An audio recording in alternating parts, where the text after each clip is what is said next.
I put so much on myself, and then I want to promise people so much, but I've never taken that time for myself.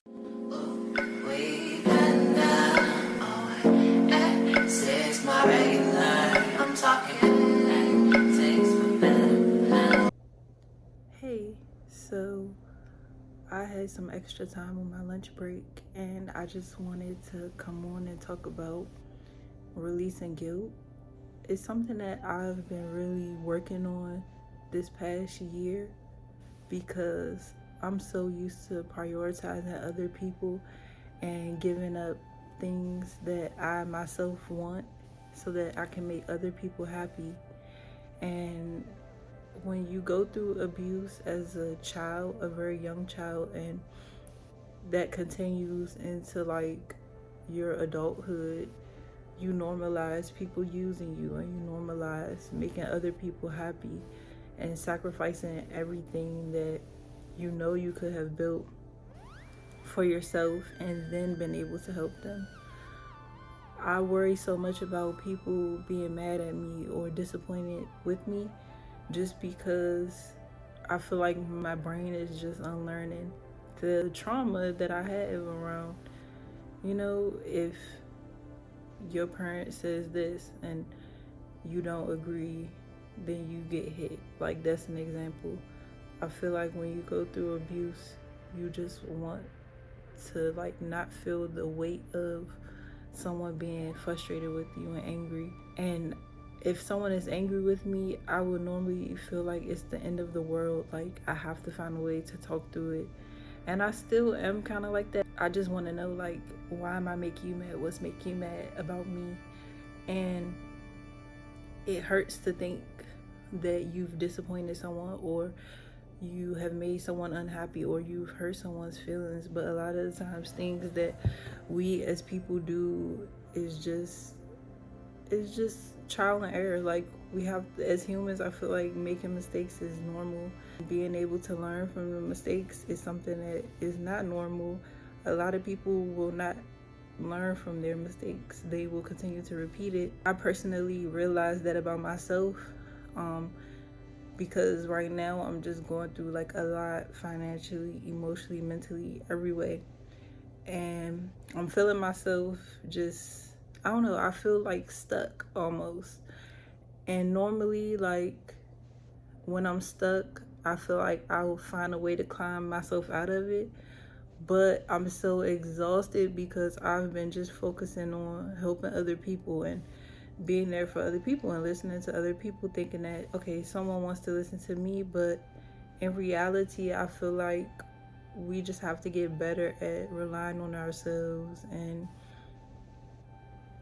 yeah, just loving ourselves and holding ourselves accountable and being patient. And since I've just taken a step back from people pleasing just for the sake of having people in my life, which honestly, that's just not enough sometimes. It's okay to want more from your friendships or your partners or your job, or, even things that you create, outside of that, anything like school, whatever. I feel like you have to really dig deep into who you are and why you have certain relationships with people. And for me, I kind of just get tired, and I've been tired of just trying to be strong, be smart, be reliable. And when I'm like at my lowest, I can't really call on anyone. If I really need something, I don't want to bother anyone. There's no one that I feel like I could really bother. And it kind of like, it hurts my feelings, but then also it makes me upset because I think back to all the times, the people that I wish I could call and ask. I've done so much for them and they didn't even bat an eye to ask me. I just really have realized that I'm that convenient person for everyone, or almost everyone.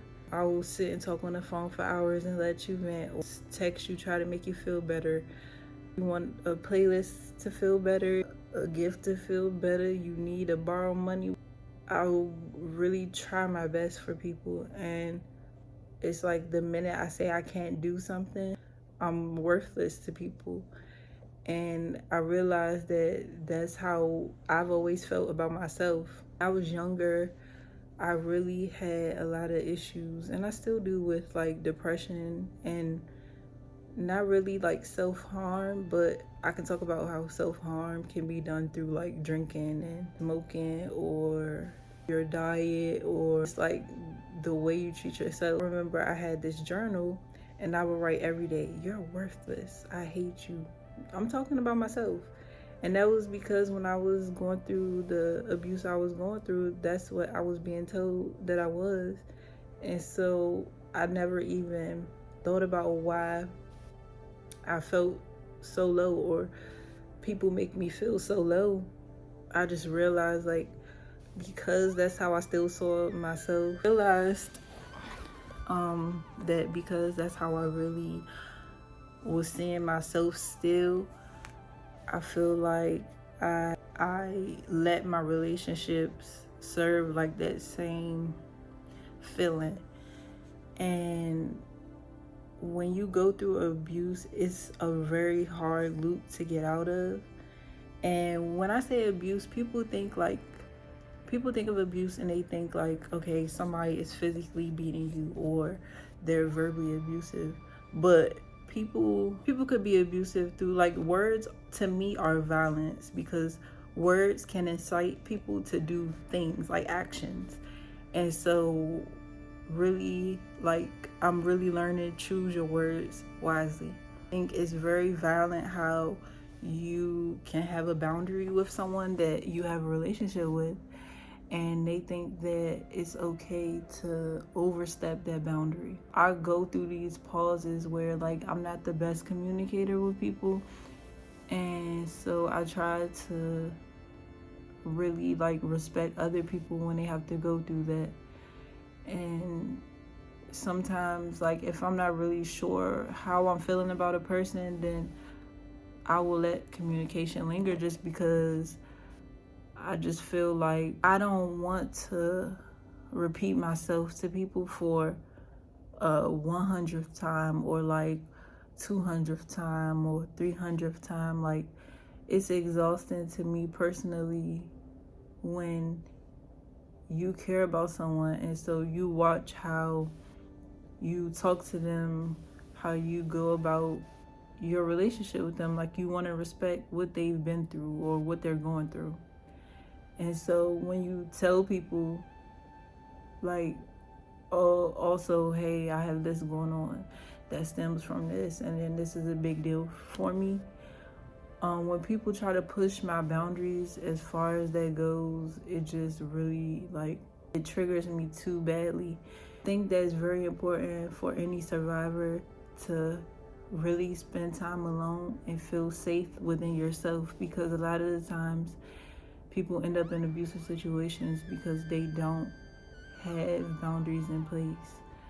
And I mean, even in, like, looking at people's red flags, I'm not trying to say everyone has red flags, but, like, depending on who you're talking to, something is a red flag. Because people say red flags, for them it just means as far, what boundaries they have for the type of relationship that they want to build. And I completely understand that. When you are a survivor, I think it's very important for you to, like I said, feel safe within yourself. People can be abusive to their friends as well, and I feel like in a lot of situations where I let people just really treat me like a doormat, or like a revolving door. Like, okay, so we're gonna be friends when I'm having this issue or whatever, or I want to do this specifically because I feel like you're gonna be the only one to show up. And then if I'm having problems, I'm gonna call you. But, like, if you call me to say something, I don't want to hear it. So, like, I just feel like I let people just treat me any type of way, and I just say, well,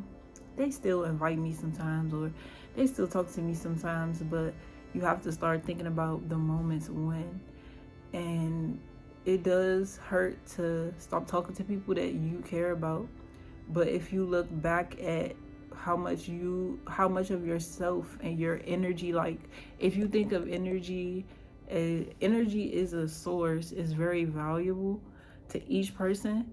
And so every day as you just give it to people, it drains you and just sucks the happiness out of you. And sometimes you have to leave people to themselves and to their issues so that they can hopefully grow and learn, especially if you've tried to communicate that. And so by releasing guilt, I mean, I'm going to release guilt for if a family member needs money and I don't have it. And they might think I have it just because I post something nice. Or if a friend wants to do something that I can't afford, okay, I can't afford it. It gets to a point where honestly I feel like as an adult people don't care, and people think that the way in which you were raised won't affect you for like the first 10 to 15 to 20 years of your adulthood. I was adultified at the age of 11, but I'm learning so much I wasn't even focused on, because I'm focused on making my family happy, being the first person to go to college, but have anything saved. Like when I went to college, I went with $200. That was it. I had friends that had more money and they had family support. You know how people do stuff for you, but it's not like they're doing it for you because they know what you're going through. They're just doing it because it's convenient. So like I had more so situations like that, but for me, I mean, I was able to survive and eat. So I feel like still grateful to those people. And no matter if I'm not talking to someone or whatever, I will never deny anything that someone has done for me, because I feel like it's important that people know like what you did for someone is impactful. Like the way that people have impacted my life is crazy, and I really wouldn't be even here or feeling like I'm strong enough to continue on and to continue learning. It just feels like I put so much on myself, and then I want to promise people so much, but I've never taken that time for myself to say, okay, what do you need? Who are you? Like, how are you gonna get to this? It's a crazy feeling. Like you just feel lost because you don't really like, I don't know, like self-care for me is still new.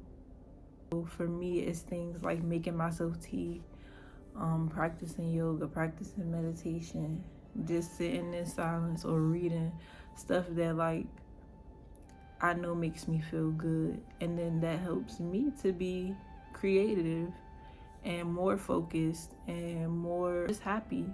I put up boundaries with people like over and over again, and they just don't respect it. Like they just step all over my boundaries. So I just decided, okay, well, the communication, it has to stop. I'm not at a point where I'm gonna put those boundaries in place if I do certain things. So like if a friend wants to go out, I'm not going nowhere with liquor because I'm not drinking.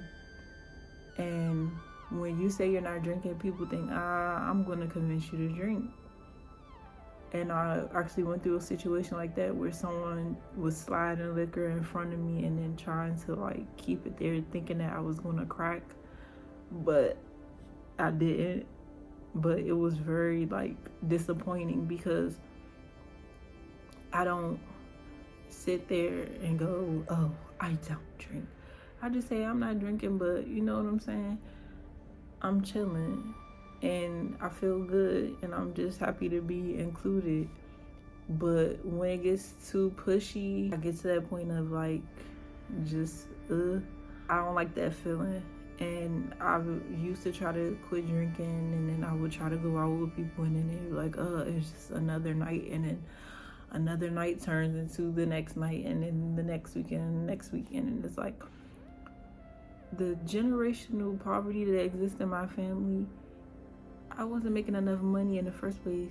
So imagine a $500 check on U Street. That's nothing to really live off as well. For whoever is watching this, just know that it's okay to let go of the guilt of anything. And for any person that may judge you, remember that you may just trigger something in them that makes them think of themselves.